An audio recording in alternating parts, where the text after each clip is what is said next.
히로시마는 1945년 8월 6일 세계 최초로 원자폭탄이 투하된 곳입니다. 당시 히로시마 인구 33만 명 중 약 40%인 14만여 명이 목숨을 잃었고 사망자 중에는 한국인도 2만여 명이 포함됐다고 합니다. 원자폭탄이 8월 6일, 8월 9일 히로시마와 나가사키에 그 시간대에 그 날짜에 떨어지지 않았더라면 한국은 지금 공산화되었을 것이고 우리는 김정은 치하에서 살고 있을지 모른다는 사실입니다. 역사가 급변할 때는 순간의 선택이 장기적인 운명을 좌우한다는 것을 이 원폭 사건에서도 확인할 수가 있습니다. 우선 원자폭탄은 어떻게 만들어졌느냐? 아인슈타인과 관계가 있습니다. 아인슈타인이 특허국 말단 직원으로 일하고 있던 스위스 수도 베른에서 그가 쓴 유명한 논문이 특수상대성 이론입니다.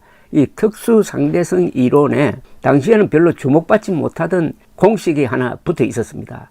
E = mc 제곱입니다. E는 에너지고 M은 질량이고 C는 빛의 속도입니다. 빛의 속도의 제곱이다 이거죠.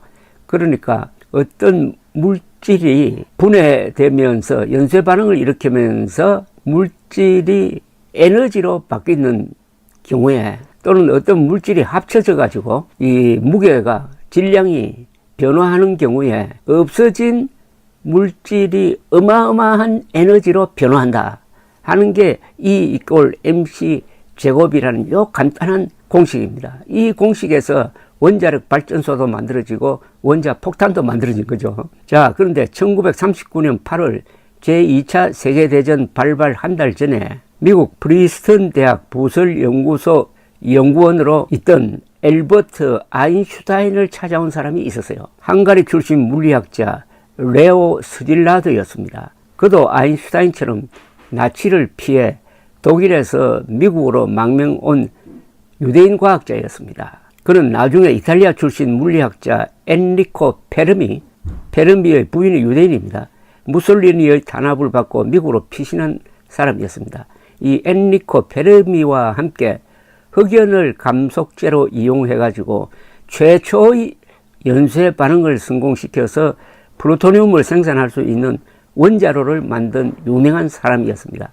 이 스딜라드는 친구인 아인슈타인에게 나치 독일의 과학자들이 핵 분열에 성공하였으며 연쇄 반응 실험에 몰두하는 것 같다면서 가광할 신무기를 만들 위험성이 높아졌고 이것은 당신 때문이다 라고 이야기를 했습니다. 그러니까 아인슈타인이 깜짝 놀랐습니다. 자신이 발견한 질량 에너지 등식인 E = mc 제곱이 핵폭탄 개발의 원리가 된 사실을 모르고 있었습니다. 그는 친구의 설명을 듣고서 비로소 깨달았습니다. 핵 분열과 연쇄 반응이 핵폭탄 제조로 연결된다는 것을 알았으니까요. 스딜라드는 미국이 대응책을 세워야 한다면서 프랭클린 루스벨트 대통령에게 탄원서를 올리자고 했어요. 초안은 스딜라드가 쓰고 아인슈타인은 교정을 보고 서명을 했습니다.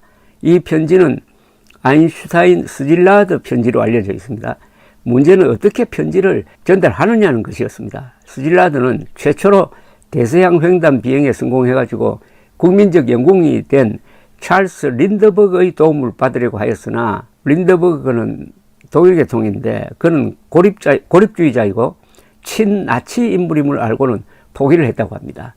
이 편지는 결국 알렉산더 sak스라는 루스벨트 대통령의 친구를 통하여 전달되었습니다. 자, 그리고 1939년 10월입니다. 그해 9월 독일의 폴란드 침공 직후 세계에서 가장 유명한 물리학자가 보낸 편지를 받은 루스벨트 대통령은 군사문제 고문인 와트슨에게 이 편지를 건네면서 행동이 필요하다고 했습니다. 과학자들로 급조된 위원회는 대통령에게 대응책을 건의해가지고 결국은 육군이 관할하는 핵폭탄 개발을 위한 맨해튼 계획이 시작됩니다. 맨해튼 프로젝트가 시작됩니다.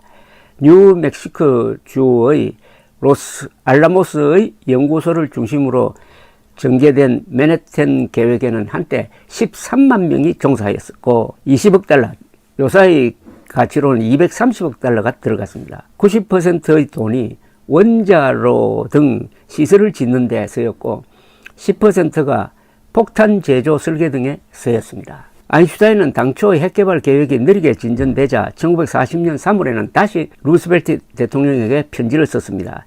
베를린에서 우라늄 프로젝트가 급진전하고 있다고 경고하면서 신속한 대응을 촉구했습니다. 대통령은 긴급 대책 회의를 소집하고 아인슈타인도 참여시키도록 지시하였으나 아인슈타인은 감기에 걸렸다면서 자리를 피했다고 합니다. 자, 이제 세월이 흘렀습니다. 1945년 3월이 되자 종말이 가까워진 독일이 핵폭탄을 개발하지 못하였다는 사실이 확인되었습니다. 미국의 핵개발에 핵심적 역할을 한 스질라드는 이제 생각이 바뀝니다. 원자폭탄의 파괴력을 알고 있으므로 이 사용을 이제는 중단시키려고 합니다. 원자폭탄 개발하자고 꼬드겼던 사람이 이제는 중단시키려고 합니다. 스질라드는 다시 아인슈타인을 찾아가서 대통령에게 편지를 써달라고 합니다. 아인슈타인은 스질라드 등 과학자들을 만나줄 것을 건의하는 편지를 루스벨트 대통령에게 보냈으나 대통령은 전달된 편지를 읽지도 않았다고 합니다. 루스벨트가 1945년 4월 12일에 죽은 뒤 이 편지가 집무실에서 발견되어 트루먼 후임 대통령에게 전해졌습니다.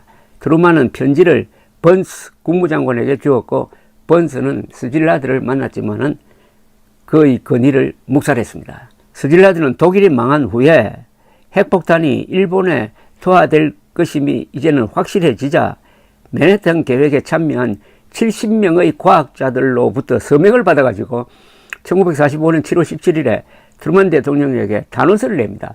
이제 본격적으로 평화주의자가 됐어요. 이 단원서에서 스질라드는 우리가 개발한 원자폭탄은 첫 단계에 불과하고 앞으로 이를 발전시킬 경우 거의 무한한 파괴력을 갖게 될 것이라면서 사용하기 전에 먼저 일본에 최후 통첩을 할 것을 건의했습니다. 즉 미국이 일본에 요구하는 조건을 공개적으로 천명한 뒤에 일본이 이를 거부하면 그 이후 신중하게 판단해서 원폭 사용을 검토해달라고 건의를 한 겁니다. 이 단원서는 대통령에게 전달되지 않았습니다. 원자폭탄을 쓰지 않고 재래식 무기만 가지고 일본의 상륙작전을 펼 경우에 미군 피해는 100만 명을 넘을 것으로 추정되었습니다. 미국 정책 결정자들은 전쟁이 끝난 뒤에 원자폭탄을 갖고 있으면서도 이를 사용하지 않아 자국민이 엄청난 인명피해를 입었다라는 비난을 정치적으로 감당할 수 없다는 판단을 했을 것입니다. 맨해튼 계획을 지휘하던 글로브 장군은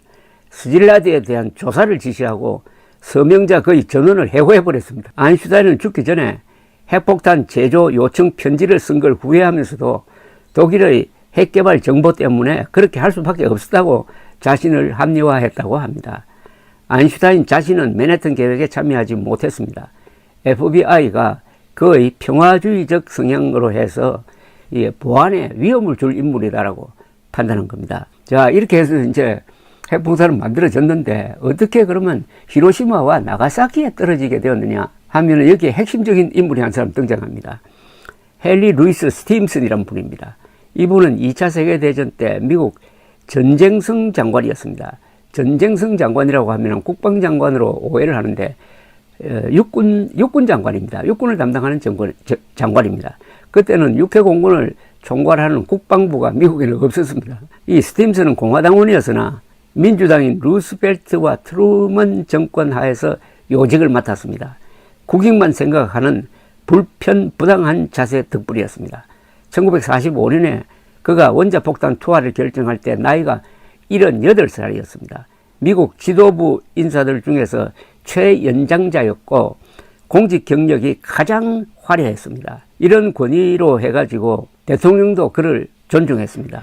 근데 이 스팀슨은 1893년에 마벨 웰링턴 화이트와 결혼을 해가지고 신혼여행을 일본 교토로 갔습니다. 스팀슨은 교토의 아름다움에 취했습니다.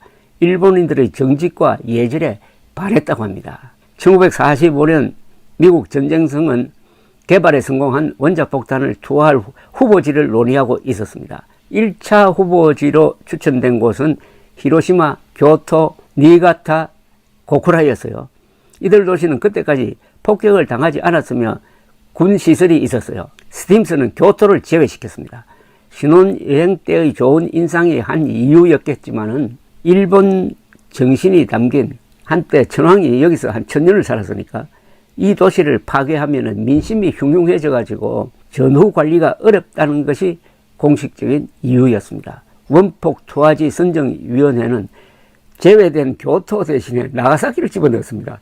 이때부터 나가사키의 비극이 시작됩니다. 1945년 8월 6일 새벽 사이판 섬 옆에 있는 티니안 섬을 출발한 미군의 B-29 폭격기는 오전 8시 15분 히로시마 상공에서 우라늄 폭탄을 투하했습니다. 리틀보이라는 별명을 가졌습니다. 570m 상공에서 폭탄이 터졌습니다. 7만 명이 목숨을 잃었고 그 뒤 후유증으로 더 많이 죽었습니다. 그 3일 뒤 8월 9일 새벽 나가사키의 비극이 시작됩니다. 소련의 대1 선전포고를 이날은 소련이 대1 선전포고를 하고 만주를 침공해가지고 한반도로 물밀듯이 내려오고 있을 때입니다. 소련군이 이날 오전 티니안을 이륙한 미군 B-29는 요코하마 상공에서 호위 전투기와 합류한 뒤에 목표지인 큐슈의 북쪽에 있는 도시 고쿠라 상공에 도착했습니다. 그런데 고쿠라의 하늘은 안개와 연기에 덮여 있었어요. B-29는 몇 번 상공을 선회했으나 투하 목표물을 육안으로 볼 수가 없었습니다. 더구나 기름이 지금 줄어들기 시작을 했습니다. 기장은 이럴 경우에 선정한 이 대체 목표지로 방향을 바꿨습니다. 그게 바로 나가사키였습니다. 나가사키 상공에 도달하니까 여기도 구름이 끼어 있었습니다. B-29가 마지막으로 상공을 선회하는데 구름이 갈라지면서 아래로 미쓰비시 중공업 공장이 보였습니다. 그 길을 향해서 팬맨이라고 별명을 붙인 플루토늄 원폭이 투하되었습니다. 약 500m 상공에서 터졌습니다. 오전 11시가 지난 시점이었습니다. 이 플루토늄탄은 폭발력이 TNT 기준으로 2만 톤이었습니다. 히로시마 원폭은 우라늄탄인데 그것보다 40% 더 강한 폭발력이었으나 나가사키에는 산이 많아가지고 죽은 사람은 조금 적습니다. 스팀슨의 교토 편애로 해서 가장 큰 피해를 본 것이 나가사키인 셈이었습니다. 히로시마와 마찬가지로 나가사키엔 한국인들도 많았고 미국인 포로 수용소도 있었습니다. 이 수용소에 있던 미군 포로 수백 명이 죽었습니다. 한 국가 지도자가 외국의 한 도시에 대해서 깊은 애착을 가졌다는 것이 수십만 명을 살리고 수십만 명을 죽인 셈입니다. 그런데 이 스티븐슨 장관은 일본이 항복한 뒤에 천황제를 유지할 수 있도록 하는데도 도움을 주었습니다. 포츠담 선언으로 연합국은 일본에 대해서 무조건 항복을 요구를 했는데 일본은 천황제를 유지하는 걸 전제로 해가지고 항복하겠다고 했습니다. 이걸 미국이 받아들였습니다. 그래서 지금도 천황제가 유지되고 있습니다. 아름다움이 가장 큰 설득력이라는 말도 있습니다. 전란, 쿠데타 등을 거치면서도 오래 살아남은 역사적 건축물들의 공통점은 아름다움이라고 합니다. 아름답게 함부로 손을 대지 못한다는 거죠. 또 교토가 너무나 아름다워가지고 교토를 원폭 투하 후보지에서 빼주었다는 것 아닙니까? 아름다움의 설득력이죠. 그런데 한국은 좀 예외입니다. 김영삼 정부가 부수어버린 옛 중앙청 건물은 한국에서 가장 아름답고 현대사의 가장 중요한 무대였던 건물이었습니다. 조선 총독부 건물이었기도 하지만은 해방 후에는 중앙청으로서 한국 현대사의 한복판에 있는 이 아름다운 건물을 김영삼 대통령은 민족 정기를 수호한다면서 폭파시켜버리고 말았습니다. 아름다움과 역사성을 알아보지 못한 대통령에게는 그 아름다움도 아무런 설득력이 없었습니다. 무식보다 무서운 건 없습니다. 그런데 만약 미국이 원자폭탄을 쓰지 않았다면 어떻게 되었을까요? 미군은 1945년 말에 일본에 상륙할 예정이었고 소련군은 이미 8월 9일에 만주를 침공하기 시작하였습니다. 원폭 투하가 없었더라면 일본의 항복이 늦어져 한반도 전체가 남하하는 소련군에 점령되어 공산화되었을 가능성이 높습니다. 원폭은 일본의 조기 항복을 불러서 38선 이남을 자유지역으로 확보하도록 하였다고도 볼 수가 있습니다. 반대로 원자폭탄을 일찌감치 써가지고 소련군이 참전하기 전에 8월 9일 이전에 예컨대 8월 초에 썼더라면 어떻게 됐을까요? 그때는 소련군이 참전할 명분이 없어지니까 한국은 분단되지 않고 통일 조국이 되었을까요? 다 역사의 과정입니다. 역사의 과정은 그냥 심심풀이로 하는 겁니다. 감사합니다.